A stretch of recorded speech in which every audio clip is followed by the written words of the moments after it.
പോയതോ അല്ലെങ്കിൽ ഒരു പാഠപുസ്തകമായിരിക്കും എന്നുള്ള കാര്യത്തിലും ഒരു സംശയവുമില്ല. അദ്ദേഹത്തിന്റെ ഗഹനമായ അറിവും ആ ഇൻഡെപ്ത് നോളജ്, അതേപോലെ തന്നെ അദ്ദേഹത്തിന്റെ ഒരു ദീർഘവീക്ഷണം, ഇത്രയും ഇൻസൈറ്റ്ഫുൾ ആയിട്ടുള്ള വിഷൻ, ഇതെല്ലാം ഒത്തൊരുമിച്ച് അതോടൊപ്പം സൗമ്യതയും സിംപ്ലിസിറ്റിയും. ഒരു നേതാവിന് തീരുമാനങ്ങൾ എടുക്കണമെങ്കിൽ അത് സൗമ്യതയോടെയും എടുക്കാമെന്ന് രാജ്യത്തിന് കാണിച്ചു തന്ന നേതാവാണ് മൻമോഹൻ സിംഗ് ജി.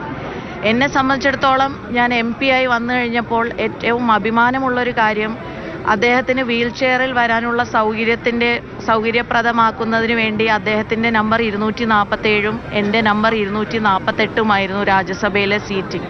അപ്പോൾ അദ്ദേഹത്തെ പോലെയുള്ള ഇത്രയും മഹത്തായ ഒരു വ്യക്തിത്വത്തിൻ്റെ അടുത്തിരിക്കാൻ, പാർലമെന്റിൽ അടുത്തിരിക്കാൻ അവസരം കിട്ടിയത് പോലും ഒരു വലിയ ഒരു നിധി പോലെ ആ നിമിഷങ്ങൾ മനസ്സിൽ സൂക്ഷിക്കുകയാണ്. ഈ രാജ്യത്തിന് വേണ്ടി അദ്ദേഹം നടത്തിയ കോൺട്രിബ്യൂഷൻസിൻ്റെ റിഫ്ലക്ഷൻ തന്നെയാണ് ഇന്ന് രാജ്യാന്തര തലത്തിലും അതേപോലെ തന്നെ എല്ലാവരുടെയും പാർട്ടികൾക്കൊക്കെ അതീതമായി എല്ലാവരും അദ്ദേഹത്തോട് കാണിക്കുന്ന ഈ സ്നേഹവും ആദരവും ഒക്കെ അദ്ദേഹം എടുത്ത തീരുമാനങ്ങളും രാജ്യ നന്മക്കായി എടുത്ത ആ ഒരു നടപടികളുടെയൊക്കെ ഗുണഭോക്താക്കളാണ് ഇന്ന് രാജ്യത്തുള്ള സാധാരണക്കാരായ പാവപ്പെട്ട ജനങ്ങൾക്ക് ഒരുപാട് ഉപകാരം ചെയ്ത അദ്ദേഹത്തിൻ്റെ പാവന സ്മരണയ്ക്ക് മുമ്പിൽ 1000 ആദരാഞ്ജലികൾ അർപ്പിക്കുന്നു.